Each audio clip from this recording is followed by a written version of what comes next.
Hey semuanya, kembali lagi bersama saya Ari Dan gua Badrun. di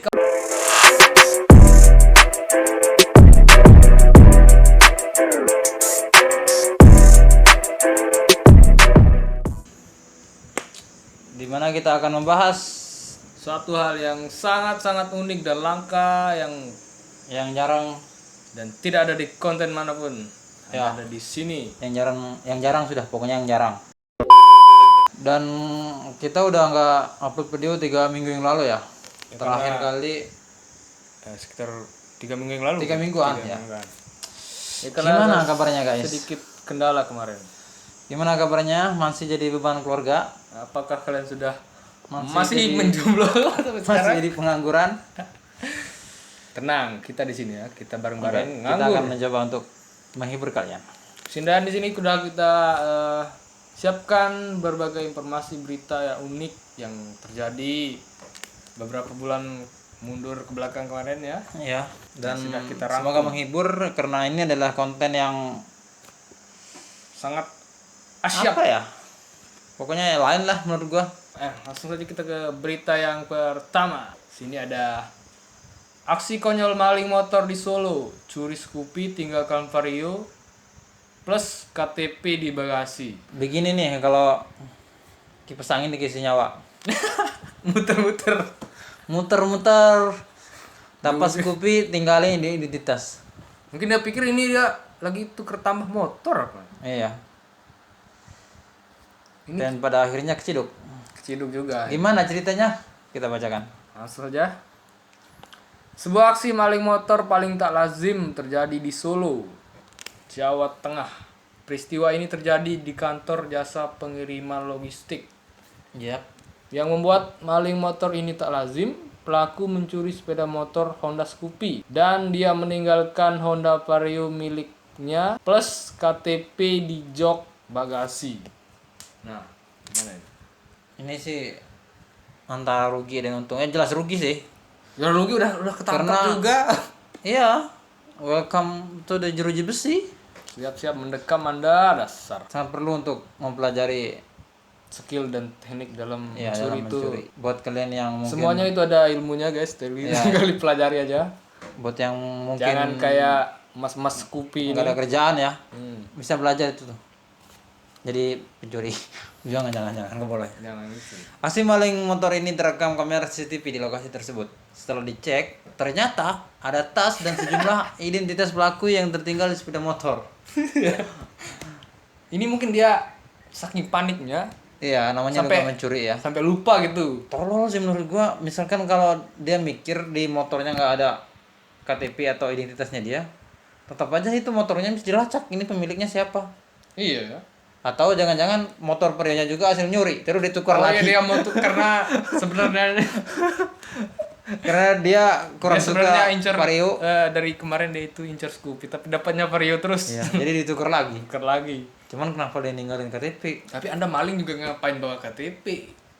Iya, Walaupun nggak ketahuan sih, seandainya nanti jatuh gimana juga. dikira mau beli kartu SIM kali ya. Udah, kita lanjut ya. Next. Ini ada berita dari Solo kayaknya atau Pekalongan.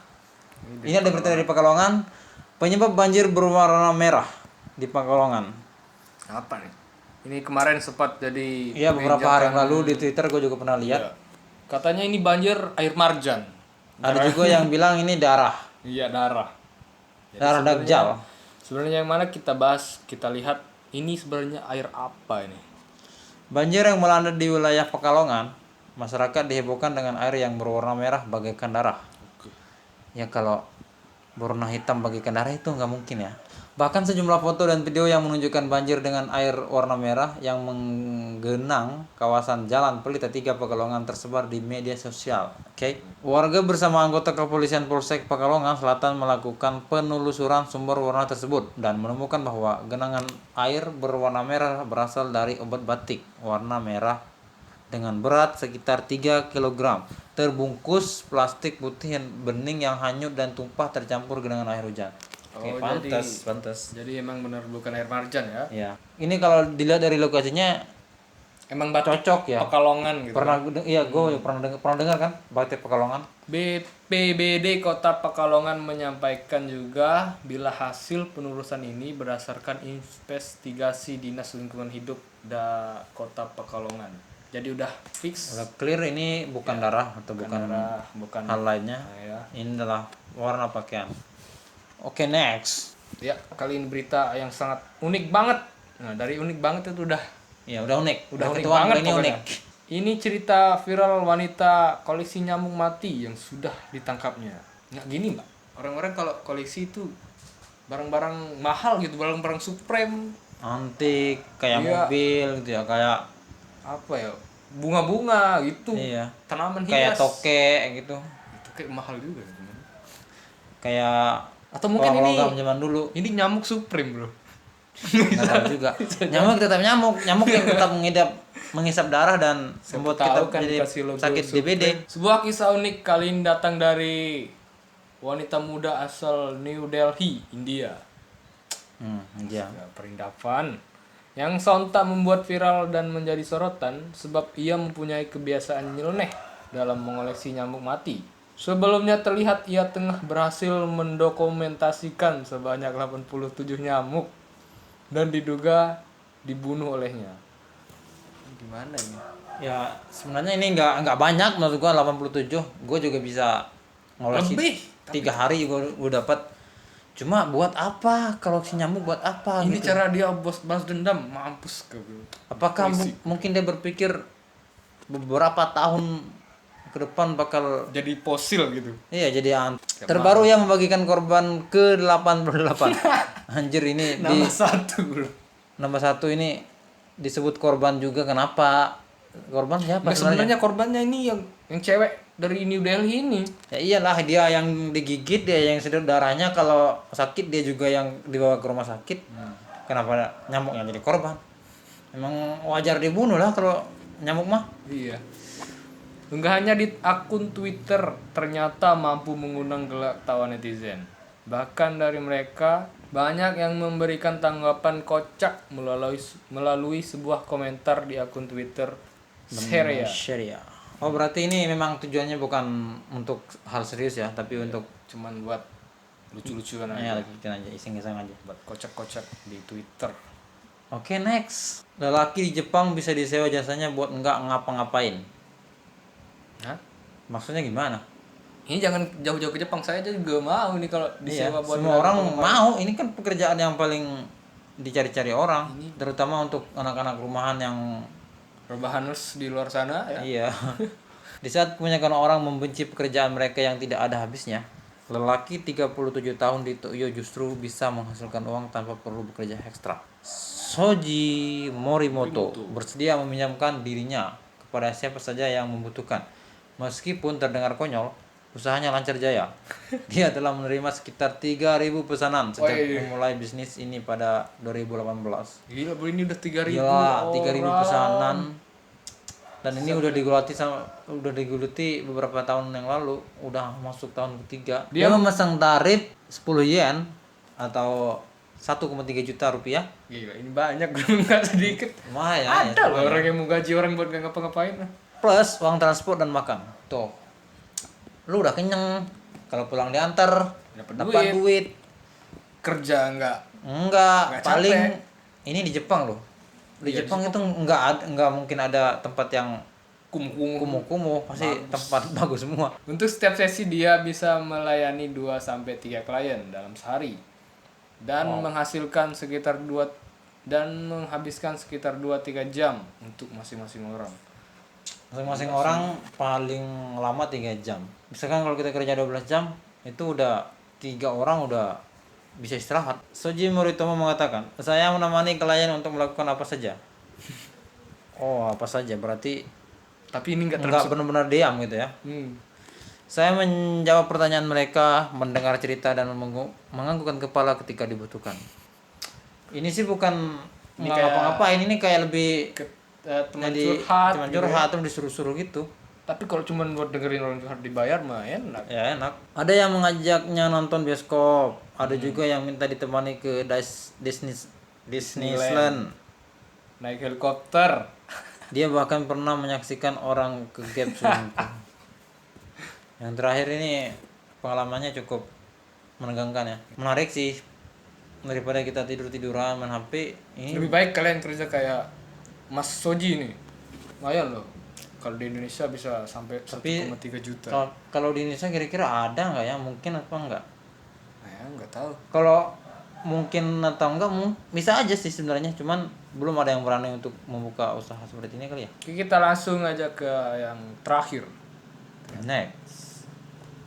Kisah istri pecandu Facebook dan drama Korea dipulangkan suami ke kedua orang tuanya.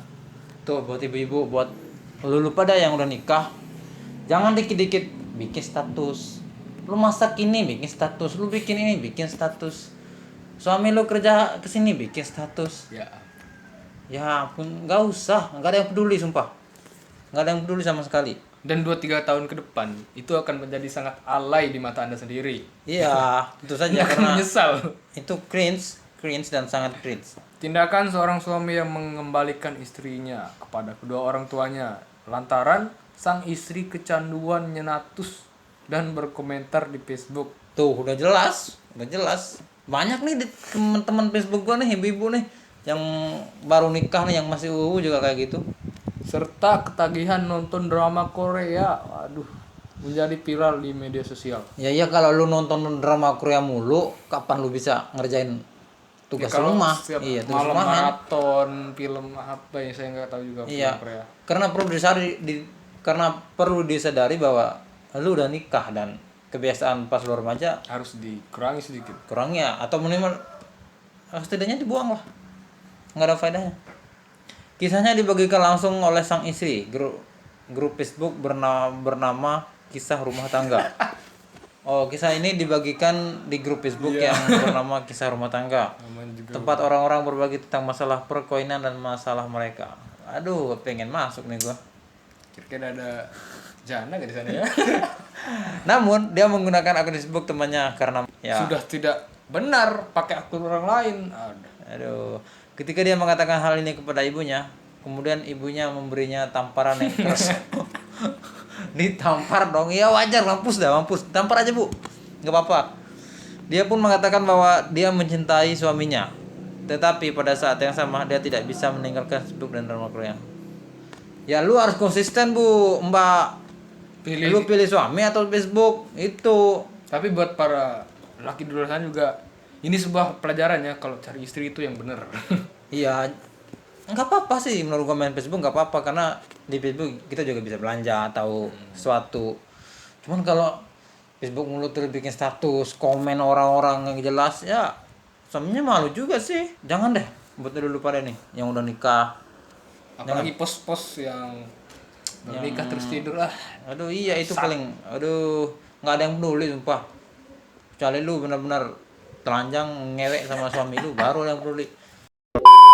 Sekian untuk video kali ini. Ya, untuk konten yang sangat bermanfaat ini sudah kita sudahi sampai di sini saja. Karena semakin lama beritanya semakin Dan see you next week kali ya. dan ya. Bye.